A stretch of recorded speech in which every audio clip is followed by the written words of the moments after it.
Well,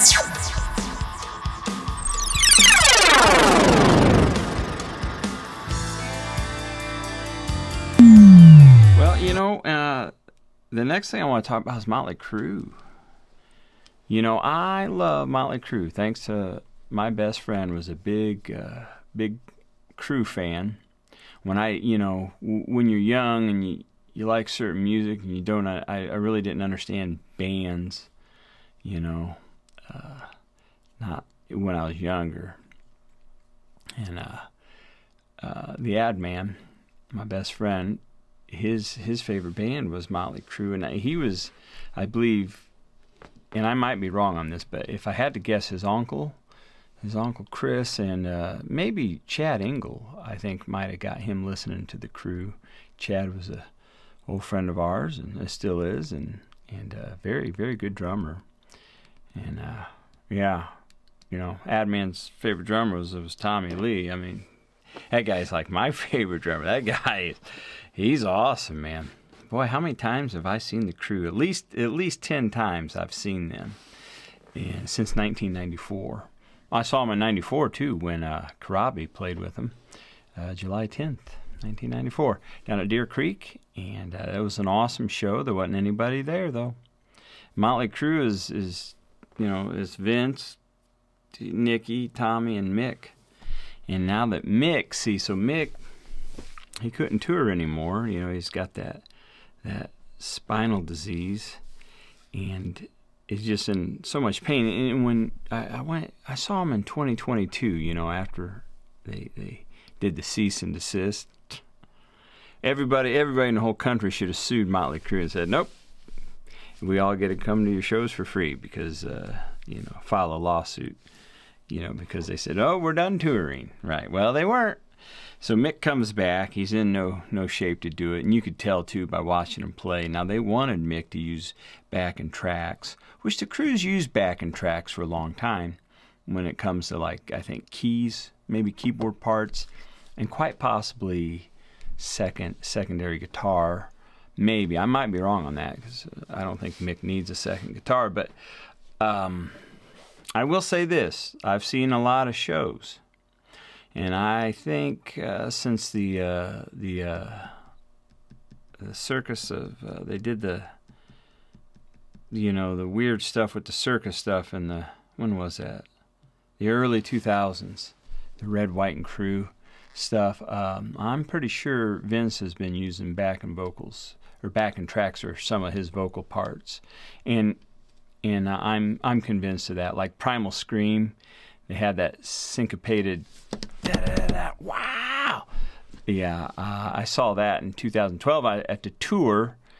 They were off on that, so you could hear Vince scream that part, but he missed it. So you could tell he was lip syncing that part.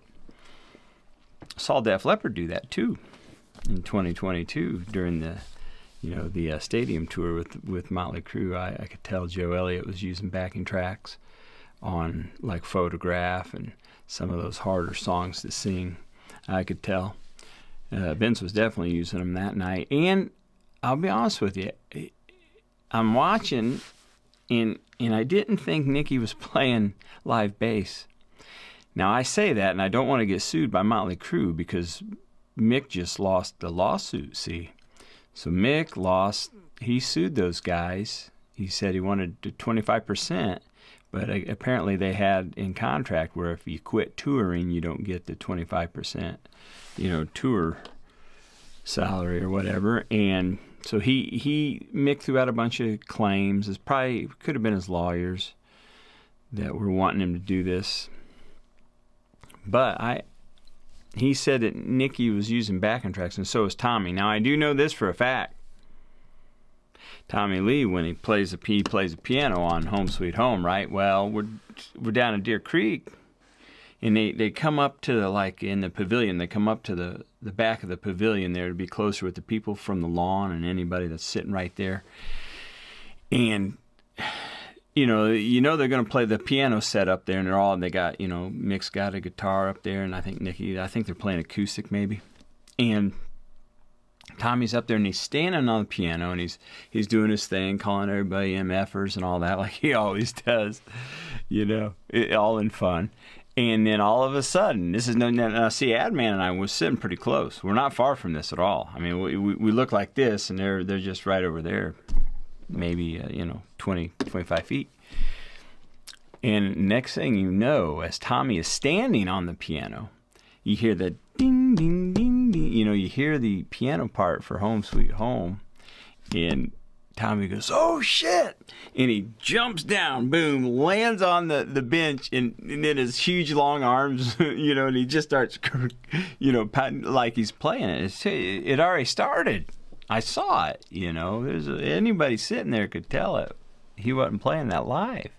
Now that was in 2014. That was their final show, I believe. Okay, before that was their final tour. And then in 2012, I saw them at Deer Creek with Kiss. It's called The Tour. What a show! However, so Tommy was playing Home Sweet Home on the piano, and Mick comes up behind him.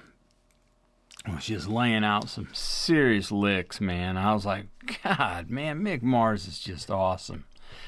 Really, Mick and Tommy, man, they're awesome. And Nicky, of course, is a phenomenal songwriter. They say he'll even tell you he's the weakest one of the band, but sometimes you can't tell that live. Maybe talent-wise, but you could fool me. He rocks live, and I love his songs. Yeah, awesome songwriter. And then Vince has one of the most unique voices, I thought, come out of that era. Man, that guy had a unique voice. And it just, and he's such a great frontman. I mean, the guy's got that down. He's awesome. I love Vince. I tease him a lot now because he cannot sing anymore. Anybody knows that.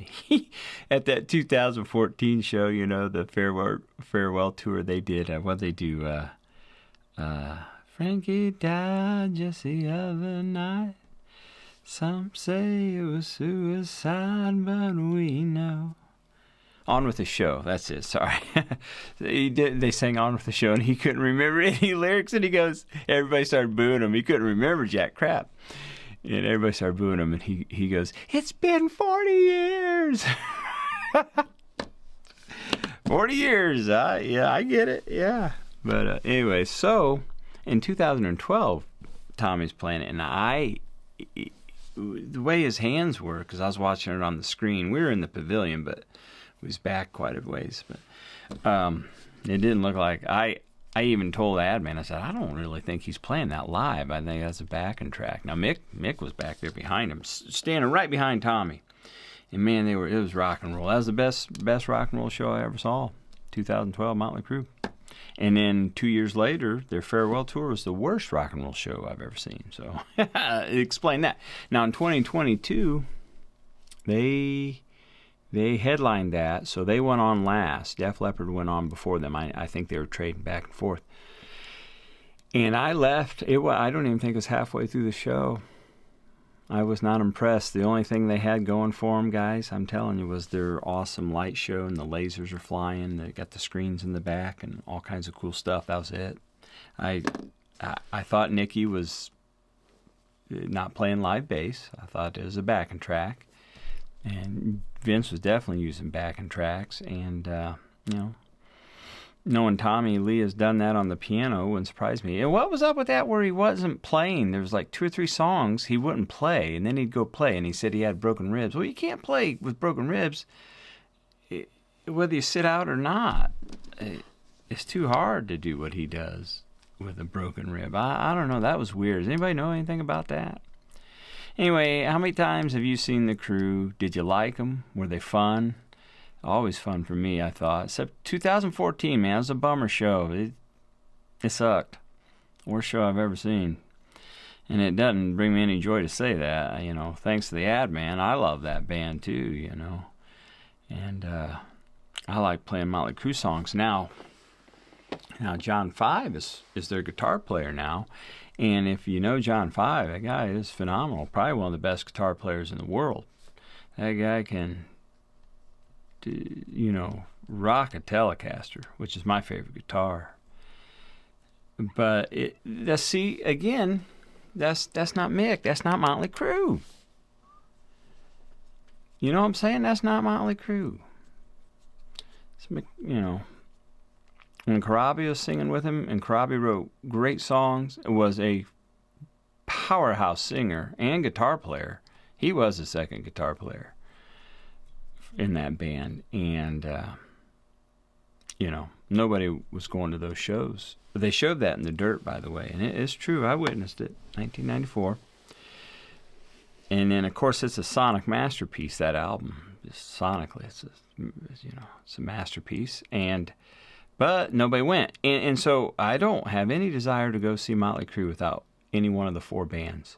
You know, I had a chance to go see U2 on my birthday out there at the Sphere in Vegas, and I'm not going to go see my favorite band without the guy that started the band. You know, their drummer. So no. You know, so yeah, old Crue there. They got sued and they won the lawsuit. And now Mick owes them almost $1 million. You know, it's like, what the hell would you owe him $1 million for? Why is that stuff so expensive? God, lawyers. Remember, it was National Lampoon's Loaded Weapon, one of the funniest movies ever, and Phil Hartman's in that. What do you call a bunch of lawyers sinking to the bottom of the sea? A good start. No shit. Give me a good start, man. All right. So, yeah. So, what do you think about Motley Crue? You know, was Mick right? Should he have sued him? You know, he could have just retired. I know Mick likes John 5 a lot. They're friends. And John, who doesn't like Mick Mars? The guy's freaking awesome. And I hope whatever happens, I hope that they can at least be friendly or friends between all of them. Because, you know, we've been listening to those guys since 81, man. Too Fast for Love demo is one of my favorite, you know, albums, if you can call it that. I love every song on that album. I still play them and sing them to this day. Yeah, and of course, you know, how many great albums did they have? You know, at least four, maybe five. You know, Dr. Feelgood's one of the best rock and roll albums ever. Let me know what you think about Motley Crue situation. I want to hear it, so leave me a comment, please.